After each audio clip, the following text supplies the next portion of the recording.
పెద్దిరాజుని చంపాలని వసీకర్ అనుకుంటే గనక ఇవేమీ పనిచేయవు.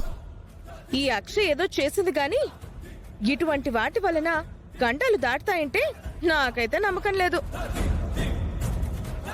నాకు లేదు బంగారం.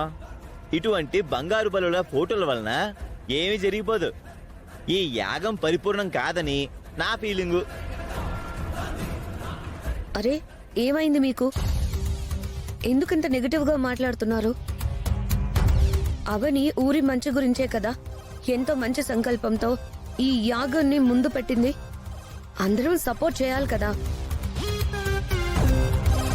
పెద్దిరాజు గారి మీద బల్లి పడిన విషయం గురించి అందరూ వదిలేయండి.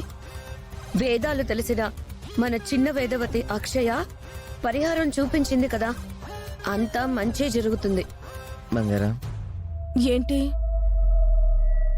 మా ఆయా మేడం అవునని టార్గెట్ చేస్తూ మాట్లాడాలి కదా, మరి సపోర్ట్ చేస్తూ మాట్లాడుతుందేంటి? ఇక్కడ అందరూ పర్ఫార్మర్లే. ఎవరి యాక్టింగ్ వాళ్ళు చేస్తున్నారు, ఎవరి కారణాలు వాళ్ళకున్నాయి. కరెక్టే. స్వామీజీ గారు వచ్చేంత వరకు దయచేసి ఎవరు ఏ విషయం మీద గొడవ పడకండి.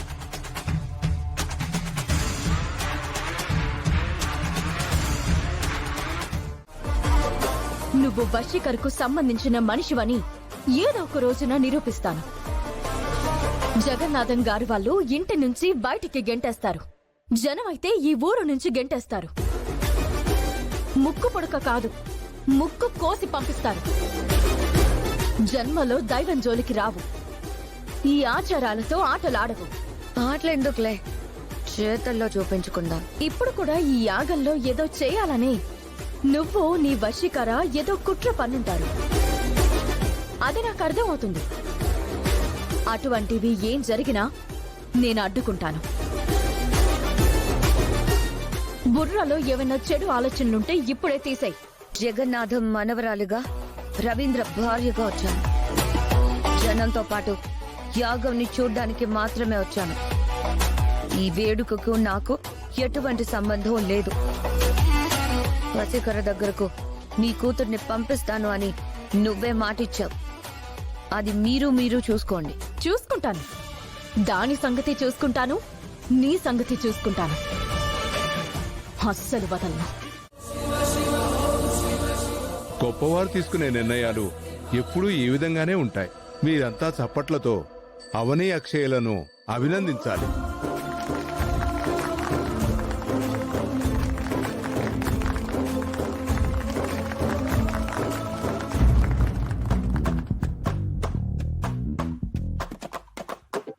ఏ మీరు కొట్టరే? ఏం మాయి రోగం? చేతులు పడిపోయాయా? అవని అంటే మనం, మనం అంటే అవని. మిగతా వాళ్ళు కొట్టాలి గాని మనం ఎందుకు అని ఆగిపోయాం. కుటుంబ సభ్యులతో సహా అందరూ అభినందిస్తే బావుంటుంది. పర్లేదా స్వామీజీ గారు? అయితే మేం కూడా చప్పట్లతో అభినందిస్తాం. బంగారం క్లాస్ కట్టాలంట, కొట్టు.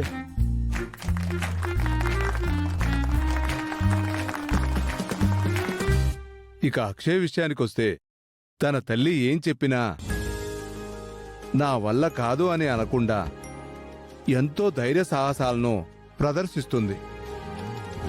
ఇటువంటి బిడ్డలుండటం తల్లిదండ్రుల అదృష్టం. వేదవతి గారి లాంటి జాతకంతో పుట్టిన అక్షయ ముందు ముందు మీ ఊరికి ఇంకా ఎన్నెన్నో గొప్ప పనులు చేయబోతోంది. ఈ సందర్భంగా అక్షయ్ కూడా మీరందరూ ప్రత్యేకంగా తనకు కృతజ్ఞతలు చెప్పాలి. మీరు చెప్పింది నిజం స్వామీజీ గారు. అక్షయ వండర్ కిడ్.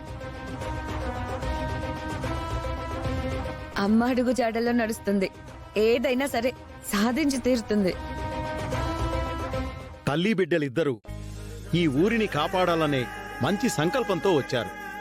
వారి వలన ఊరికి మంచి జరగడంతో పాటు వీరికి మంచి జరగాలి.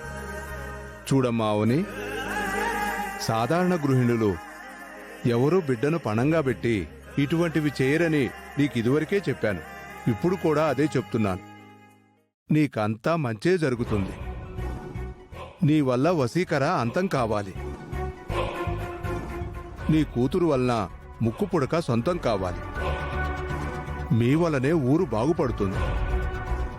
స్వామీజీ గారు, వచ్చినప్పటి నుంచి ఇద్దరిని పొగటంతోనే సరిపోయింది. యాగం ఎప్పుడు మొదలు పెడతారు? మొదలు పెడతారు బంగారం. బతన్ అయిపోయింది కదా, ఇక మొదలు పెడతారు. సోంజ గారు మొదలు పెట్టండి. ఏ మిమ్మల్ని పొగట్టం లేదని తట్టుకోలేకపోతున్నారా? స్వామీజీ, ఇక మీరు యాగం మొదలు పెట్టండి.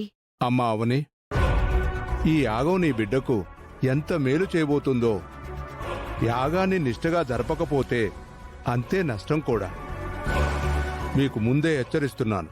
అదేంటంటే యాగం పూర్తయ్యేంత వరకు మీ ముగ్గురు లేవకూడదు.